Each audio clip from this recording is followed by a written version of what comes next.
मुसलमान ममालिक से बाहर मुसलमानों की सबसे बड़ी आबादी भारत में है। तकरीबन 20 करोड़ मुसलमान भारत में आबाद हैं। इन मुसलमानों के लिए, जिन्हें नरेंद्र मोदी के दूसरे दौरे हुकूमत में अपने तहफ़्फ़ुज़ के हवाले से खदशात है, हुकूमत के पास क्या मनसूबाबंदी है? इस पर बात करने के लिए हमारे साथ भारतीय जनता पार्टी यानी बीजेपी की तर्जुमान शाज़िया इल्मी दिल्ली से स्काइप के जरिए मौजूद हैं। शाज़िया, सबसे पहले ये बताइए कि मोदी जी खुद जो है मुसलमान मुखालिफ सियासत करते आए हैं और अब वो कह रहे हैं कि अक़लियतों के साथ उनको एतमाद में लेना है, तो क्या प्लान है उनके पास? सबसे पहले तो मैं आपको ये बताना चाहूँगी कि आपकी रिपोर्ट में बहुत ही इंतहाई तौर पर गलत बयानी हुई है। ऐसा कुछ नहीं हुआ है कि मुसलमानों को बाकायदा टारगेट किया गया है, बल्कि पहली बार ऐसा हुआ है कि मुसलमानों को वोट बैंक का हिस्सा नहीं बनाया गया, जो बाकी पार्टियां करती रही हैं। अगर आप पढ़ेंगी राजेंद्र सचर कमेटी रिपोर्ट, जो एक बहुत बड़ी कमेटी बिठाई गई थी कांग्रेस द्वारा, उससे आपको पता चलेगा कि मुसलमानों के सबसे बुरे हालात जो हैं वो कांग्रेस रूल स्टेट्स में हैं। बल्कि जिस प्रदेश से मोदी जी आते हैं वहाँ पे सबसे बेहतर नुमाइंदगी मुसलमानों की गवर्नमेंट और प्राइवेट जॉब्स में रही है। और पहली बार ऐसा हुआ है क्योंकि हम लोग भारतीय जनता पार्टी के लिए हिंदू और मुसलमान बराबर हैं। जो आपने फिगर्स भी दिए कि इससे मुसलमानों को टारगेट किया जा रहा है, वो बिल्कुल गलत है।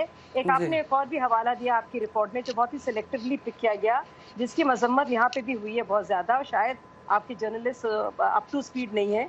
तो मैं बता दूं, जो टोपी उठाने की बात थी वो बिल्कुल गलत बयानी थी, क्योंकि सीसीटीवी कैमरे में पाया गया कि दो लोगों के बीच में लड़ाई झगड़ा था। अभी राजस्थान में जो कि कांग्रेस शासित राज्य है, वहाँ पे एक दलित को मारा पीटा गया और एक दलित लड़की को भी ऐसा किया गया। तो क्या हम ये कहेंगे कि कांग्रेस शासन जानबूझ के टारगेट कर रहा है दलितों को? जी शाज़िया, ये बताइएगा। तो मुझे लगता है बहुत ही घिसा पिटाया नैरेटिव है और मुसलमानों ने इंडिया में इसे रिजेक्ट कर लिया है। शाज़िया जी, एक सवाल आपसे करना चाहती हूँ इस मौके पर, अगर आप डोमिनेशन है। जी शाज़िया, ये बताइएगा, एमनेस्टी इंटरनेशनल जी, आपने अपना मौक़िफ़ दे दिया। अब मैं सवाल आपसे पूछती हूँ, यही एक एमनेस्टी इंटरनेशनल, शाज़िया जी आप सवाल सुने तब जवाब दीजिए। Amnesty International, Human Rights watch, सब इदारे यही कह रहे हैं कि आपकी इसी तरह जिम्मेदारी से दूर जाने की वजह से मजहबी तफरीक बढ़ रही है और आप हकायक को मान नहीं रहे। ये एमनेस्टी इंटरनेशनल और ह्यूमन राइट्स वॉच कह रही है यही वजूहात है जिसकी वजह से मजहबी तफरीक बढ़ रही है। इस पर क्या कहेंगी?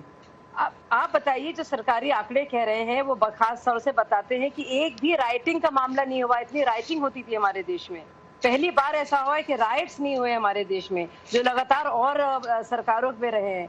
तो ये एक नैरेटिव तैयार किया है ऑपोजिशन ने, क्योंकि वो सिर्फ Amnesty International, Human Rights Watch, मुतअद्दिद बैनुल-अक़वामी तंजीमें कह रही हैं शाज़िया जी, अपने ही खानदानों की वो पार्टी है। जैसे कि इंदिरा गांधी के बाद राजीव गांधी रहे, राजीव गांधी के बाद राहुल गांधी रहे, बीच में उनकी राजीव जी की वाइफ सोनिया गांधी रही, वैसे ही लालू प्रसाद यादव हैं। तो ये करप्शन करके आए हैं। ये बताइए कि आपके अपने लोग उस रैली में क्यों हिस्सा ले रहे हैं, जो कि उन रेपिस्ट के हक में खड़ी हुई, जिन्होंने 8 साल बच्ची, मुसलमान बच्ची का रेप किया, उसके हक में आप हिंदू बच्चियों के भी रेप हुए हैं?